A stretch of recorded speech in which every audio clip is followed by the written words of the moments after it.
The disclaimer. If you are easily offended by mild adult language, such as the S word, the B word, you will be offended. You've been warned. If you're not easily offended by things of this nature, enjoy the story. Porter left them on their own, as Stone shouldered his duffel. There wasn't room in the highly packed passageway of the ship to deploy the luggage caddy. 2 soldiers could walk abreast along its length, but that was it. Sham time? Stone asked, following Barton through a series of turns into a large, open central space. There were tables and chairs secured to the floor. A hollow billiard table with 4 soldiers around it with cue sticks, and a desk at the door with a bored-looking PFC scrolling through the pages of a comic on a tablet.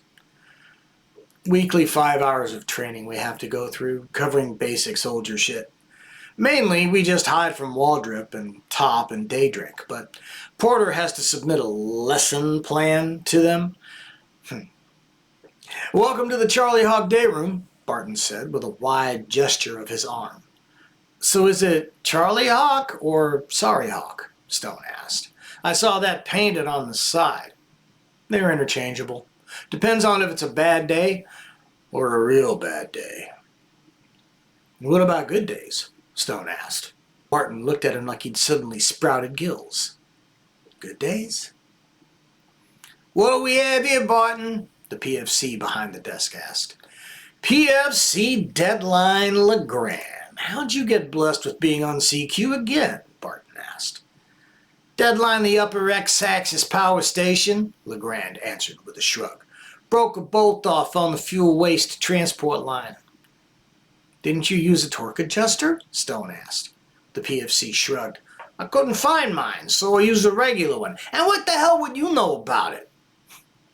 Legrand, meet Specialist Stone, your new juice jockey. Stone, meet Legrand, a.k.a. Deadline. You piss off, Barton. I told you not to call me that, Legrand said. Stop breaking equipment worse when you go to fix it, and I might, Barton said, clearly amused. And ain't this the shit? Legrand asked, ignoring Barton's comment and looking at Stone with disfavor. How the hell am I supposed to ever get promoted if they keep bringing in guys from the outside?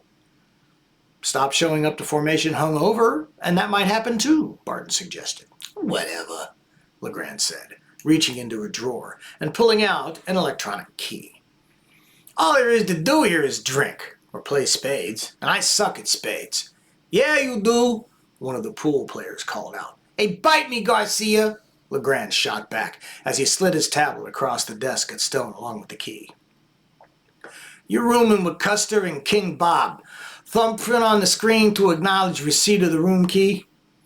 Stone complied, placing his thumb on the screen until it beeped and pocketed the key. So far, he'd met his section chief and a fellow juice jockey who already didn't seem to like him much. Maybe his roomies would be different. Neither Custer nor King Bob was there, so Stone made do with unpacking and squaring away his wall locker. He wouldn't put it past the drip god almighty to pop in for a surprise inspection. When he was finished, it was time to head to final formation. Barton came and fetched him so he wouldn't get lost on the way.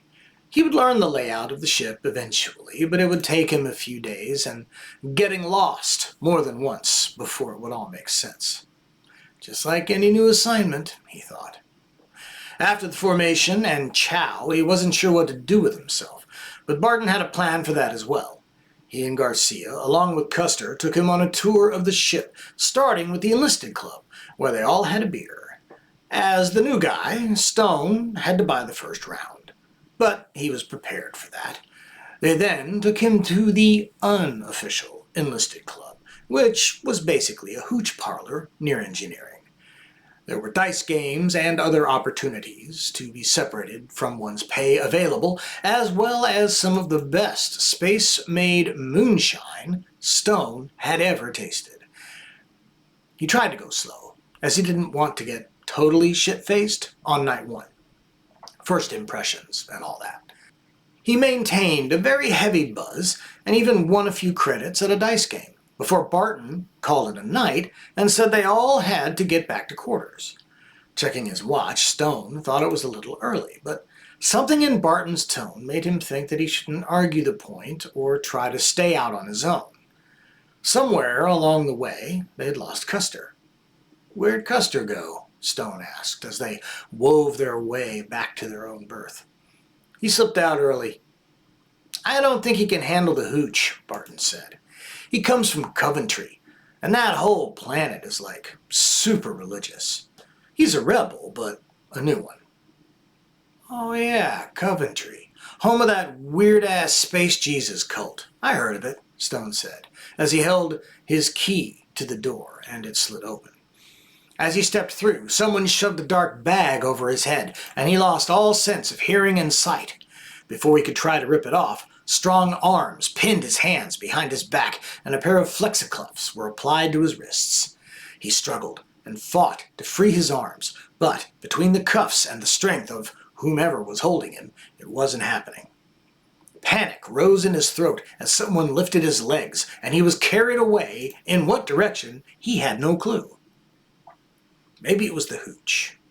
Maybe it was because somewhere in the back of his mind he'd been expecting something like this. But for whatever reason, he stopped struggling and just went with it. After several turns in what he thought must have been a deliberate attempt to confuse him as to where on the ship they were, he was dropped to the floor. Stone made no move to break out of the cuffs or knock the hood off his head by jerking his neck left and right. What would happen would happen. After a moment, he was lifted and placed roughly into a chair. Then the hood was ripped away, and he found himself surrounded by Barton, Custer, Garcia, and several other fellow specialists he hadn't yet met. They appeared to be in the oversized bay of the maintenance shuttle. The main work lights were shut off, and there was a ring of personal flashlights placed strategically around the room, giving it the ambiance of a dimly lit cave. "It has come to our attention that you were promoted at your last duty station, but never officially inducted into the E4 Mafia. Is this true?" Barton asked. "Yeah," Stone replied. "I told you that earlier." "At ease!" Barton yelled. "Yes or no?" "Oh, so the games begin," Stone thought. "Yes. Then you must be ushered in and taught the sacred commandments of our brotherhood," Barton said. "How many are there?" Stone asked. 10? "Oh, hell no," Barton said. "That's too many to memorize." "Yeah, that's too much like work," Garcia chimed in. "That's why there's only 4. "Custer, what is the first commandment of the Mafia?" Barton demanded, regaining his serious tone. "See nothing, say nothing," Custer intoned, with all the inflection and drama of a priest. "You will not Blue Falcon your brothers and sisters in the Mafia," Barton said. "Don't be a Stans." "What's a Stans?" Stone asked. "Kinda like a dick, only local," Garcia said. The overhead work lights suddenly came on, and a corporal with a pencil-thin mustache peered at them. "What the hell are you doing in here? It's after 2300 hours. You should all be in your racks." "Mafia induction," Barton said. "You want to join?" "Ah, hell no," the corporal said, shaking his head and shutting the lights back off. "I don't have time for this bullshit. I'm an NCO. You better hope Walter don't catch you." "If he doesn't, we're sure you'll tell him, Stans," Custer said with a grin. The corporal shot Custer a well-placed middle finger. "Up yours, Space Jesus freak.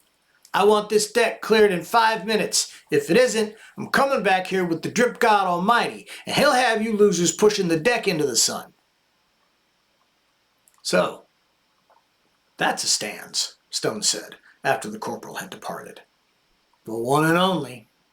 I swear, if the drip god stopped walking suddenly, Stans would pop out of his mouth. His head is so far up that man's ass." "Dude, let's move this along," Garcia said. "He probably wasn't shitting us about that 5-minute deal." "Right," Barton agreed. "Garcia, what is the second commandment?"